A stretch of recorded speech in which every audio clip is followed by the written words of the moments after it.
Well, the ice is perfect, the brooms are at the ready, and everybody's got their slider on. We're talking about curling. Junior curling, where you live.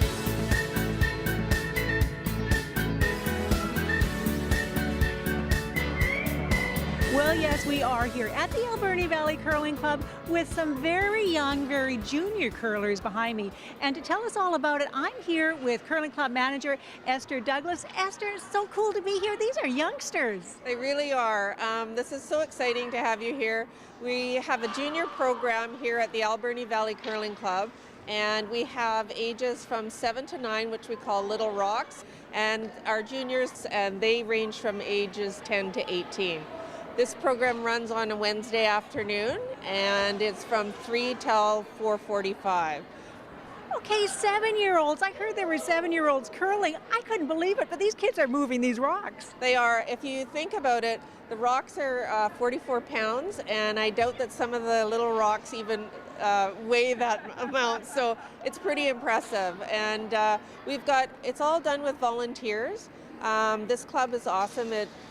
If it wasn't for the volunteers, it just wouldn't happen. So a huge shout out to all the members that give of their time to mentor to the youth, and just want to make sure that Port Alberni knows that we do offer a junior program, especially when you see what's going on with the Olympics and everything. It's really relevant right now. So just want to let you know that that's available, and it's on Wednesday afternoons.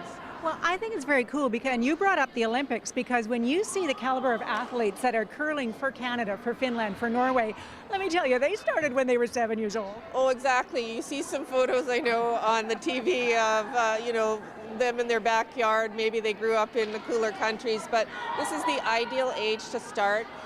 We do have some school programs that come in as part of, I guess I would imagine, their PE curriculum. And so grades 5 to 7 is pretty much an awesome age to start. This sport is for ages 9 to 90, and that's the really lovely thing about it, is that it's something you can do for all your life. So quite impressive. It is very impressive. It's a great sport. We're going to be talking more to Esther in just a minute. We're going to be talking to the coach of these youngsters in just a minute. But before we do that, I know it's hard to believe in the middle of February that spring is coming, but it is coming, and there's a group of citizen artists who are getting ready for it.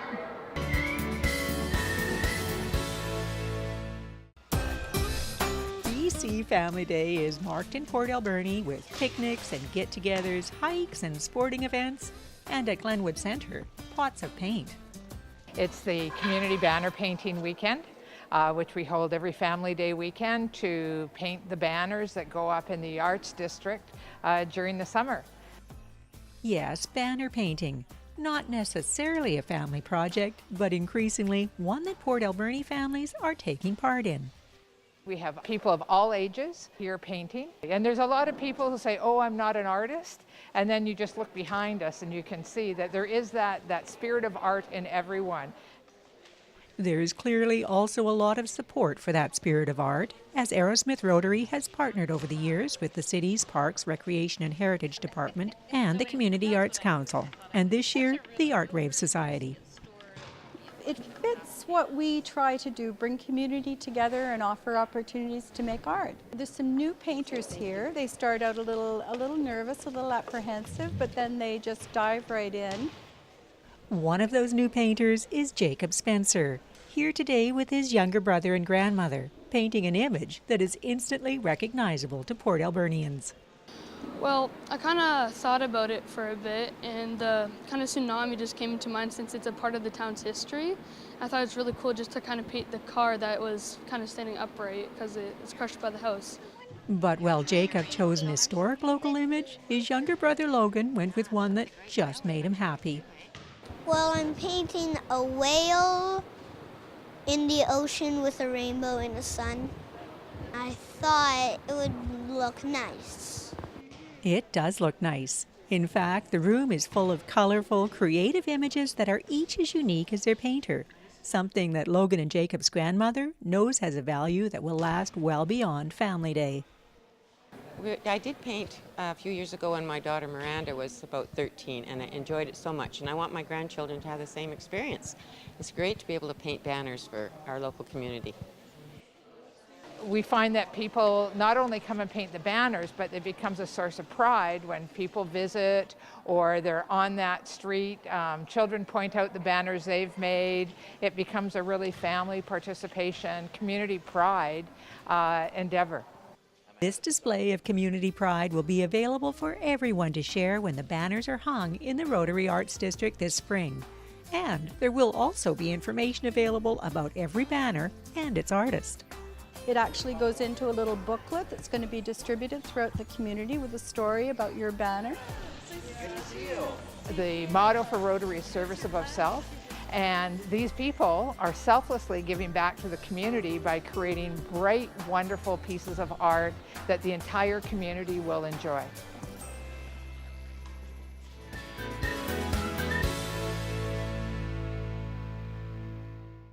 You know, I always love covering the community banner painting. It's such an inclusive community event. I just love it, and I love the creativity out there. They're going to be on lampposts in the Rotary Arts District come the end of May, so watch for them. Now, we are still down here at the Alberni Valley Curling Club talking about junior curling, and in case you couldn't believe that some of these youngsters, they look too small to learn how to curl, well, I am here with a curler who's been in the sport for 2-ish years, Amber Smith, and her coach, Karen Raybeck. Karen, how do you possibly teach 7-year-olds to curl? We have a lot of fun. There's a lot of learning on the stance and putting their foot in the hack right and leaning out. We use crutches as well as brooms to help them. And we play shorter games, narrower games, and we can do games even from the back hack where they just throw to the circle and learn the turns that way. And they have a lot of fun, and they also we can do half-court games as well. So we can play bocce curling too. Bocce curling. I've noticed a lot of laughter out there. Amber, I can't believe you've been curling for 2 years. How old were you when you started? I was 9. 9 years old. Was Karen your coach? Yes, she was my starting coach, yes. Was she good? Yes. And do you think that starting to curl at that age was a good thing for you? Yeah, I've definitely improved more since then, because then I was like falling face on my face. But now I'm like, I can actually get to the house over on the other end. Excellent. And Karen, is she any good? She's really good. She is one of our young talents and has come out and played with the mixed league the odd Monday night and mixed with the daytime league when school is off, like this past Monday. And she's also gone into junior bonspiels, and she won a wonderful little prize with her draw to the button contest last weekend in Comox, Courtney. Okay, Amber, you were clearly being too modest. You're like a hotshot out there. Okay, now I'm making you blush. I'm making you blush. But clearly something about curling has bit you. The curling bug has bit you. What is it that you like about the sport? I don't know, it's just really fun to me, and sliding, and it's been in my blood basically. Like my mom's parents have played curling and won in curling bonspiels, and yeah, it's pretty fun. Excellent. Karen, as a coach, that must make you feel so proud. Oh, it does, and it's so wonderful to see, and it's wonderful. We've got some people out here that 3-4 generations have curled. And it's not just like a family has to be in the family. It's I myself had 1 year when I was 12 and did not get back to curling until I retired, but it always was in the back of my mind that it was a cool sport, very much like chess on ice, very strategic, very good sportsmanship is promoted, and it's just really a fun sport too. Well, Karen, thank you so much for telling me about it. Again, if you are watching the 2040 Olympics, watch for this young lady. Who knows? She might be throwing a few rocks for Canada. So thank you so much, Amber. Now, we are going to be back in just a few minutes telling you how you and your family can get involved in curling down here at the Alberni Valley Curling Club. But before we do that, we're heading over to the high school to hear about another great program for young people.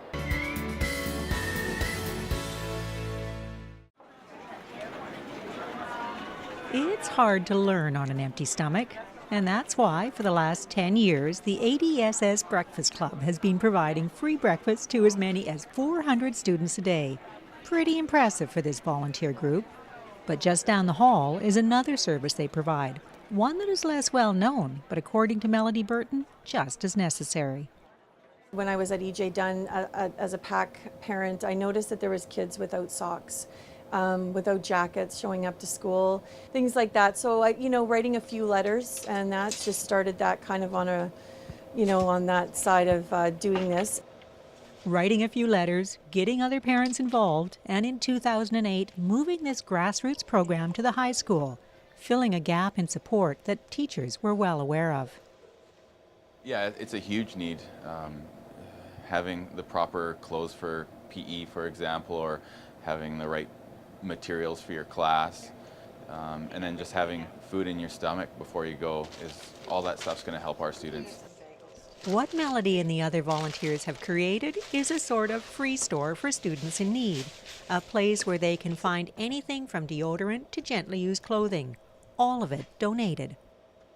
There's some groups in town that have been very generous and have allowed us to use their funds for other items besides the breakfast. And we've been really lucky that the community has donated so many clothes and hygiene items and even groceries for this program. And according to District Principal David Marr, this service fits perfectly into the larger education mandate. It is the role of education, not just the academic role, but the human and social development role that we take really, really seriously at ADSS and as well as School District 70. And Melanie's a critical partner in helping kids be ready for school.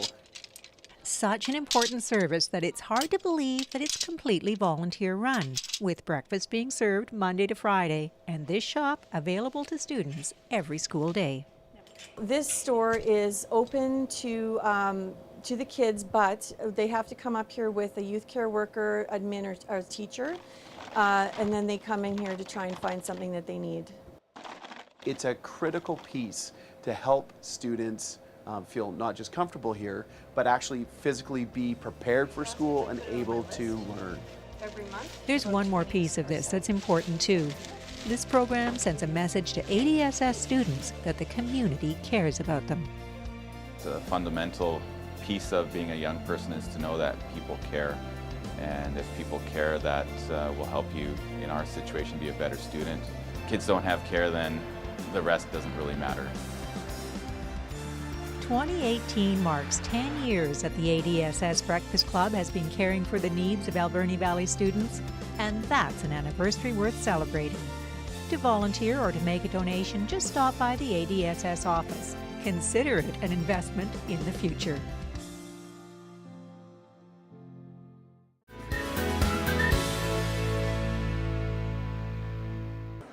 Oh my goodness, Melody Burton, I cannot believe what you and the ADSS Breakfast Club have wrought in just 10 years. I think you're genuine ADSS angels. Now, we are still back here at the Alberni Valley Curling Club, though, talking about junior curling. I'm back with Alberni Valley Curling Club manager, Esther Douglas. Esther, I know it's February, it's kind of late for these juniors to sign up, but people are going to want to get their children signed up. How do they do that? Exactly. The season is winding up mid-March, but it's not too late to join if you would like on a Friday night. We have a drop-in, and we have volunteers if you want to come and even just try it out for this season. We open, ice time is at 7 o'clock, but I would watch for radio, newspaper, and also Shaw TV. Come early September next year, we host usually a free night of Learn to Curl. So I know parents like myself are trying to get the kids' schedules ready, so watch for that in late August, early September for announcements. Well, I'm glad you got Shaw TV in there because we're going to try and get something on the air to remind you about it in September. Thank you so much for telling us about it. This is such an exciting program for youngsters. It really, truly is. And, you know, this is the age to start and learn the skills and drills, and then the kids get to parlay right into a game. So they really get to feel a sense of what the sport is all about. And there will be some that will make this something that they want to pursue. But even if you're just wanting to do it for fun and exercise, it's just like I said, it's something that you can do all your life. So it's, you know, come on out and try it. We're here Friday nights for a drop-in, and we always have volunteers that are eager to show you the ropes. So love to have you come. Well, let me just say, when you're watching the 2040 Winter Olympics, you might be seeing some of these youngsters competing for Canada. Thank you. Thank you so much. Now, we are almost at the end of our show, but before we leave, we're going to show you some other great things that are happening in the Alberni Valley, and we're going to take a stroll down Art Avenue with Melissa Martin.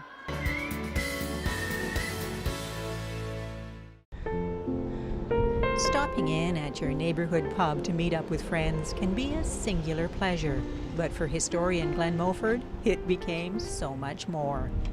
I like drinking beer, and I loved history. As time went on, sitting in a bar, explaining to some of my regular buddies, having a beer, that about the history of a certain hotel.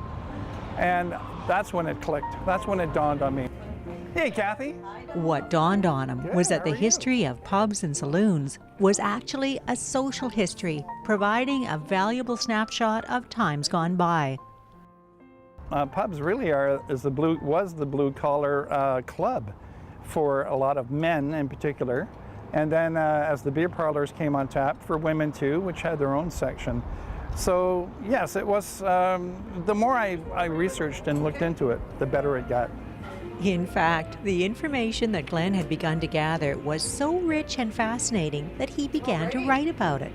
First in a blog, then in newspaper and magazine articles, and ultimately in a book.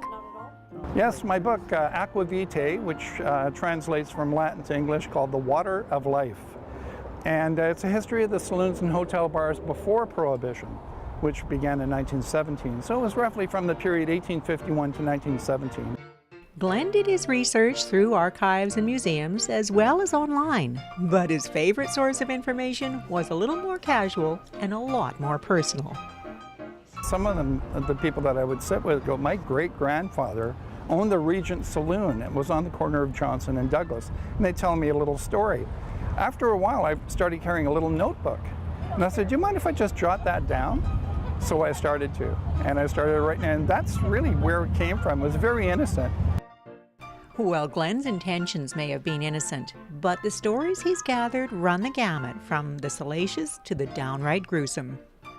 In the 1880s, they were ripping down all the old saloons and building with brick because fire was a real problem in cities. And one worker was prying the floorboards up in the Old Pony Saloon on Government Street. And he revealed a human skeleton that had, Dr. Trimble came in, checked the body out. Later it was determined that this person was killed, stuffed under the floorboards of the office, and everything was hush-hush. So there were some pretty scary and bizarre moments that happened during the gold rush and other times. There were also moments happening in Port Alberni at the historic Arlington Hotel, built in 1893. It was a social gathering place for the farmers and workers in sawmills and those that worked out in the woods, especially in the very early years. There were only a few houses here, and that hotel really served as a very important function in town, especially long before the days of radio, television, and the internet. Luckily, even in the days of the internet, there are historians like Glenn giving us all a peek behind the saloon doors of yesteryear. Aqua Vitae is published by Touchwood Editions and is available online or in bookstores.